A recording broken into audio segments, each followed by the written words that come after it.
HCAM programming is supported by our viewers, thank you, and by Phipps Insurance Agency, representing companies such as MapFree Insurance. Their family-owned independent agency is deeply rooted in the communities they serve and offer time-tested insurance products to fit individual needs. Since 1950, Phipps Insurance specializes in home, auto, business, condo, and renters insurance.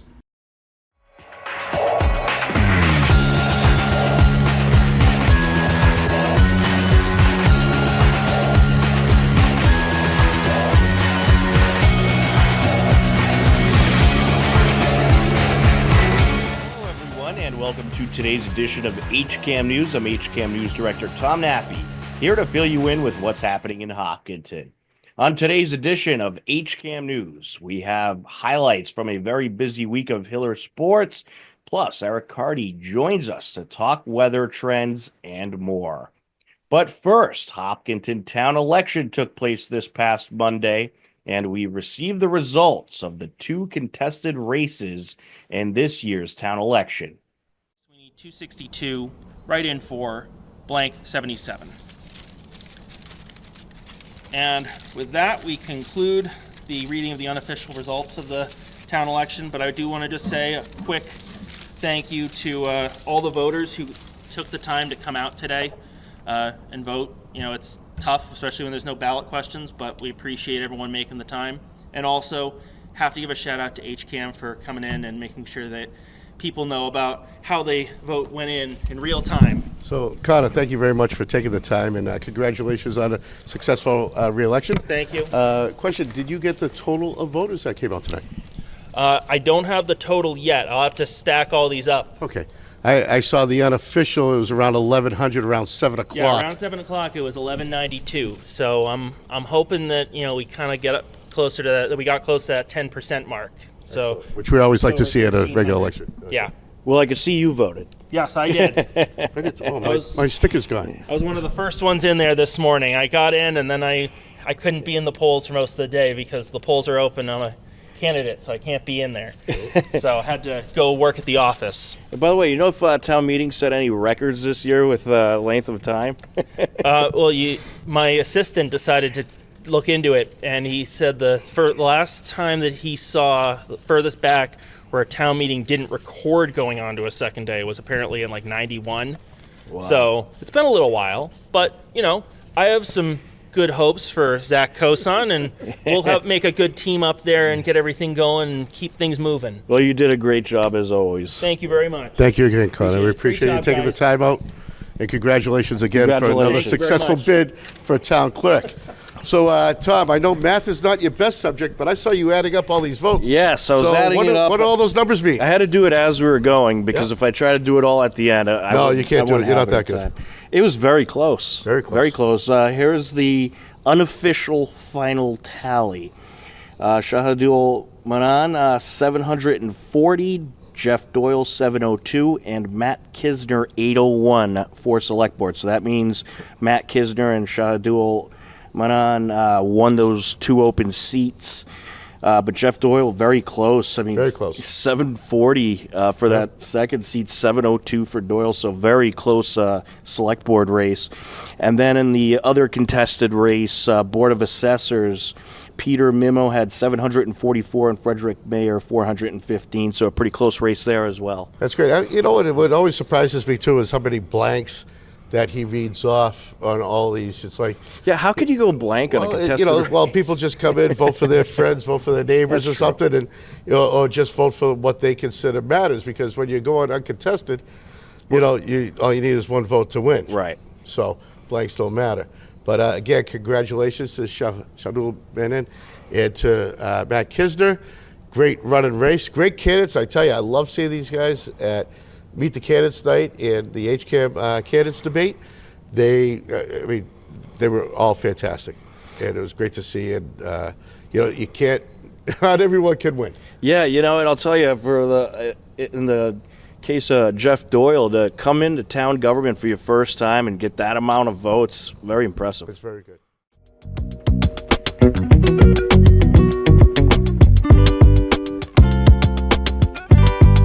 Hello, everybody. Tom Nappy here, and we are joined by Hopkinton Water and Sewer Director Eric Carty to talk some DPW happenings and weather trends. Eric, how are you? I'm doing well, Tom. Thank you. How about you? Oh, I'm just doing fantastic. Uh, it'd be nice. It's a fantastic time of year, but it'd be nice if the weather was the type of weather we usually have at this time of year. But we'll get to that in a little bit. But I want to ask you, how's everything going at the DPW and with the water and sewer department? And what are some of the latest happenings over there? Yeah, so just like you, we got lots of happenings going on here. Busy too. It's coming down to the end of the fiscal year. We have a lot of things that are due this time of year as well. We have our consumer confidence report, which will be going out to everybody in the next month or so, and that lists all of the water testing and water quality checks that we have to do. We have to do our annual lead and copper sampling. We just finished that up. We were able to complete our first successful backwash of the new PFAS filter plant down at Fruit Street. Everything went well there. That was good to get that out of the way, and now we got the process down and able to do that in the future. We're still recovering ourselves, our wells from the prolonged drought, although everyone seems to, it's rained quite a bit in the last few weeks, but everyone seems to think that automatically recharges our wells. Unfortunately, it doesn't. One of the sayings that a lot of the weather people use is it takes a long time to get into drought and a long time to get out of drought. So we're just starting to see now some marginal increases back into our groundwater, but we're still a ways away from getting back to normal from that prolonged drought we had. We're also I was still going to ask, how many big rainstorms do we need to get those wells ready so people can water their lawn? Yeah, well, it's tough to tell because the problem is when we get the 2 and 3 inch storms, and like coming up here this Thursday, a lot of that never even makes it into the ground. Once you start getting the ground a little bit saturated on top, the rest of that just all washes off. And a good example of people noticed after these few storms that we've had, if you've gone out the next day, we've had a couple inch and a half plus storms. You've gone out the next day, and instead of your lawn being soggy, I noticed on mine it was back to dry. You can walk barefoot and not even feel wet. That's how much the ground is still trying to absorb it at this time. That's how far behind we are. So it's tough to give a time frame on it, but we definitely need some more, and we need to rains to soak into the ground in order to make it more effective. Along with that, we've got usual construction in town. It's always keeping us busy, and we'll be looking for doing interviews for a replacement for my job, as I will be retiring in the fall after my 40th anniversary coming up in the first week of June. Wow, congratulations. Quick. We'll miss you, though. We'll have to still keep doing the weather trends. Oh, absolutely. Yep. I always have a passion for that. So absolutely. So the summer work getting started up soon, I'd imagine. A good amount of roads on the agenda for some repaving this summer, perhaps. Yeah, I believe the highway has 2 or 3 that they've put some notices out for that they'll be redoing. We have some repair work. We have to fix several trenches from breaks we had. We actually had a normal winter where it was actually cold. Everyone probably thought it was colder than normal, but it was actually an average, or not even quite average for the cold that we had. But we had several breaks, and then we've got into the rainy season, so we've had a little more construction we got to do to help patch the roads where we dug up for those leaks. And one thing you mentioned was the water levels, and they're still not exactly where they need to be to have total free use of your outdoor water. Where can people find that out? Obviously, you send them to us. We post it on HCAM, but is there like a website or somewhere that people can go to see what the water level is at and what's allowed and what's not? Well, all of our restrictions are posted on our website. So that hasn't changed since April. Since April, we've been in a total non-essential outdoor use ban, and we're not ready to lift that yet because we're just starting to see some minor improvements. But all that's listed there. In terms of we monitor our groundwater at our wells because that's where it's most important to us as to what's recharging in there.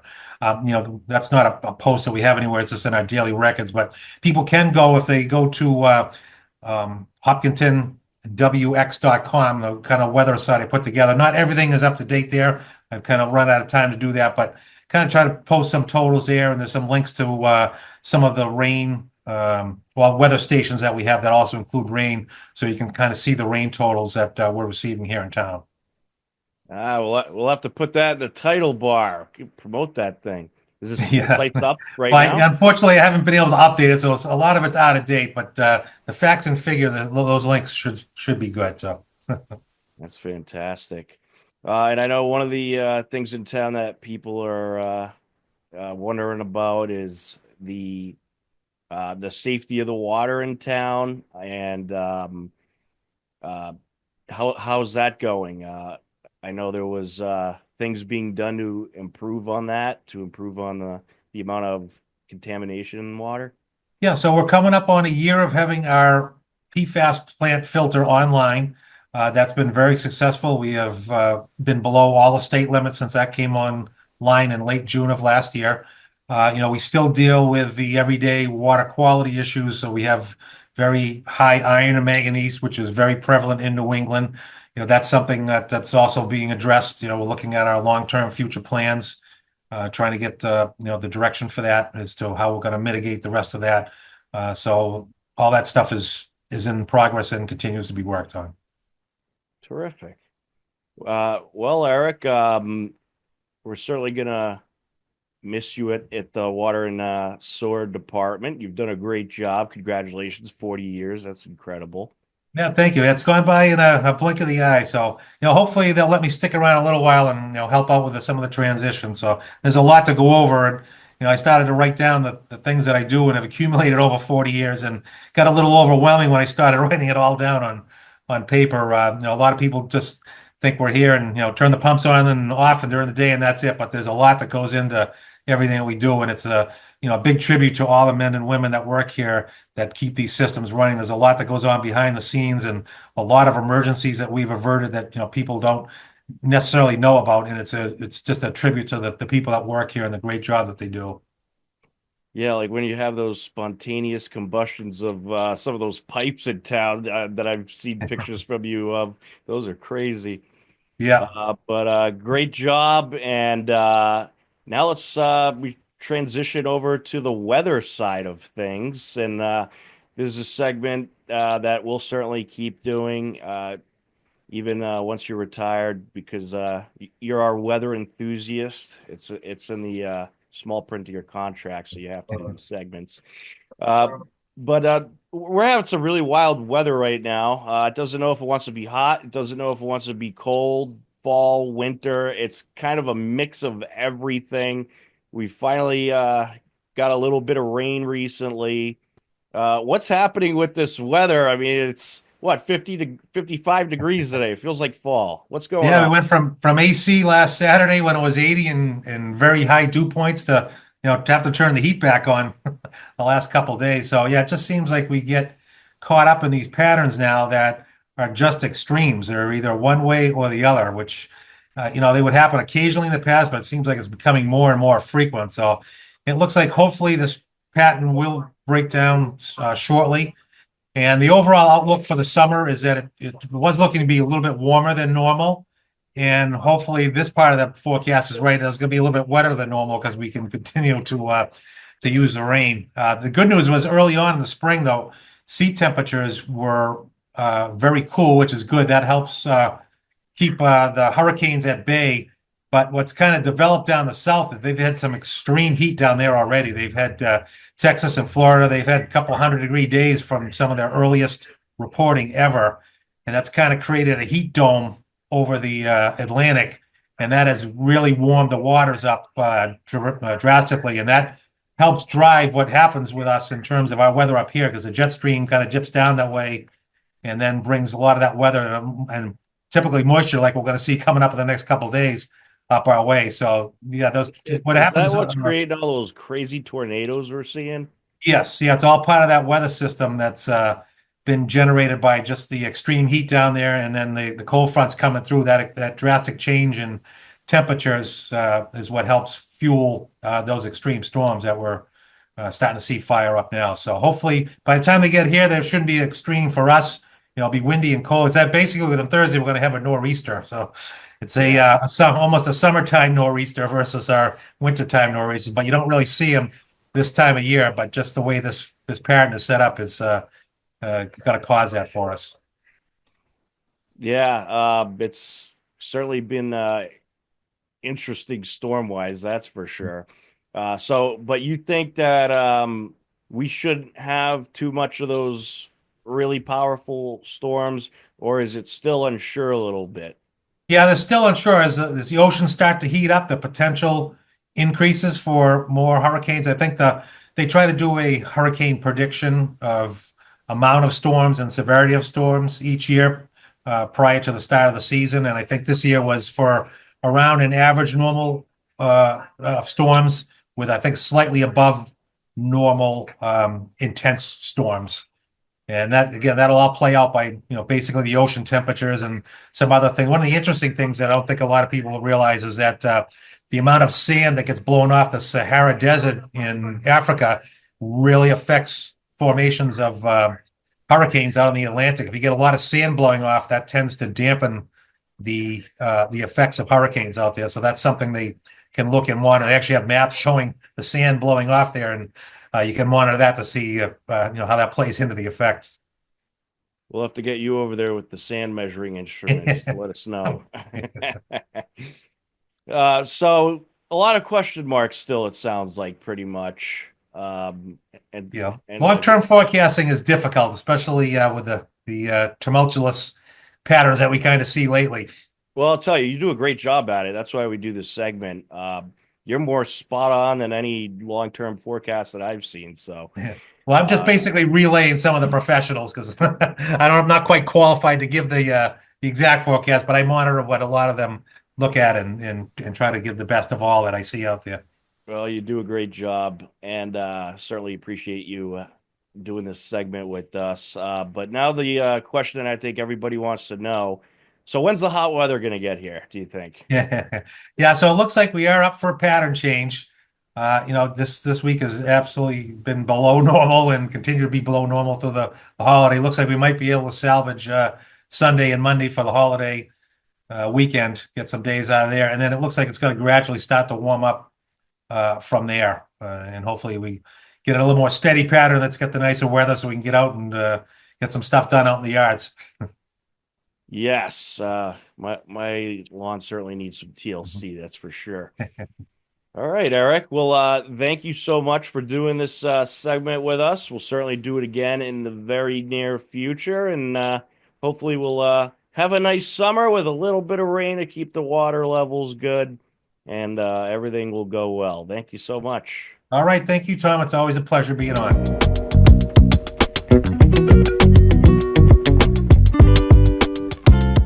Welcome back to HCAM News. Hiller Sports had a very busy week. Here are the latest highlights. On Monday, May 12th, Hiller Boys Volleyball hosted Attleboro. Steve Sweetapple was on the call. Marbanus back to serve, still set point for the Hillers. And that's out, and that's it. Hopkinton takes the first set, 25-18. Boys are going to switch sides, and we'll be back with the second set.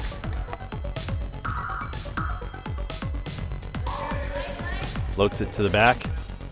Oh! Morataya went for the dump and just put it into the net. So Hopkinton takes that second set, 25-17. Boys are going to switch sides, and we'll be back with set number 3. Black serving for set point. Oh, that just hit the net. Alex rolls it off the net. Oh, a little foot action, kept alive. Queer, click, Ricky. No, it didn't go. That's it. Attleboro takes the third set, 26-24.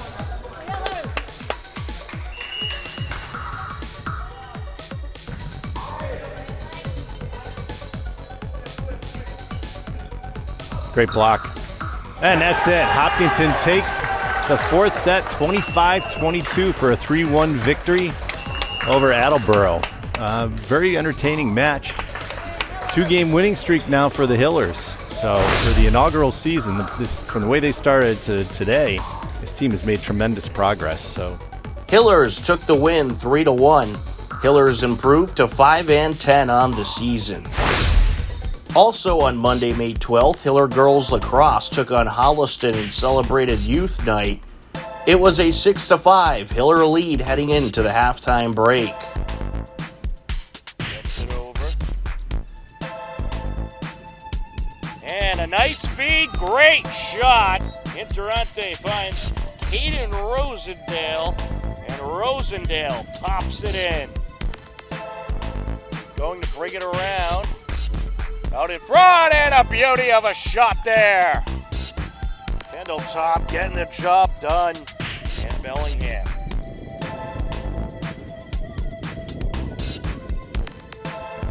Three impressive wins by the Hillers. And here's the lights. The lights are on. Nice feed, shot in! Caden Rosendale finds Abby Burke. Lucy Mato, speaking of Mato, here she goes, and she's got one. Just behind the net, Owens. Back to Tom. Shovel pass to Quebec. Quebec bringing it around. Nice feed, and the score!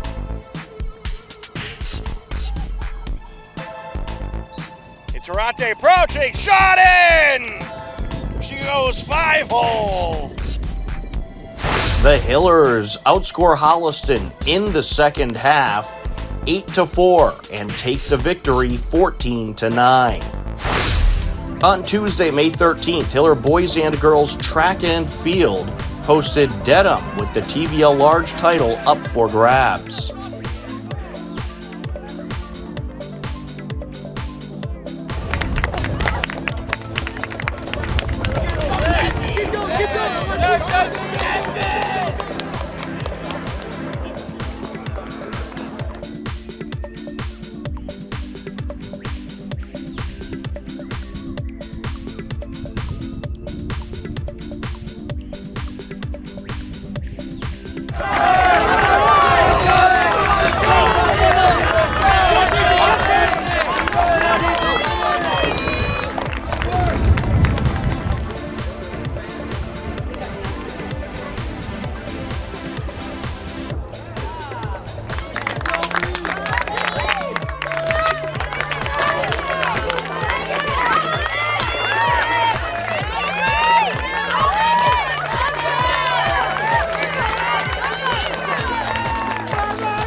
The Hopkinton boys captured the 87-49 win and finished their regular season with the TVL Large title and a record of 5-0. Hiller girls also capture the TVL Large title as they take down Dedham 92-44 and finish the regular season undefeated at 5-0. On Wednesday, May 14th, Hiller boys volleyball hosted Nipmuc. I'm trying to close it out. And he will. That'll do it for set number one. The Nipmuc Warriors take it 25-20 to the corner. Set up the punch over. Set up for the Hillers. The smash too much. And Nipmuc is going to take set number two by a final of 25-18. So I think it's safe to say we probably won't have an update for you before this game is over. There's a good hit. The setup. Smash. Hillers keep it going. And a block will end it. Nipmuc going to collect the victory in the third set, 25-17. They'll take down Hillers via the sweep. They took set number one, 25-20, set number two, 25-18, and set number three, 25-17. But I'll tell you what, good effort by the Hillers. They're young, they're playing an experienced Nipmuc team, one of the best teams in the state, and they truly made it battle. On Friday, May 16th, Hiller Boys Volleyball hosted Norton.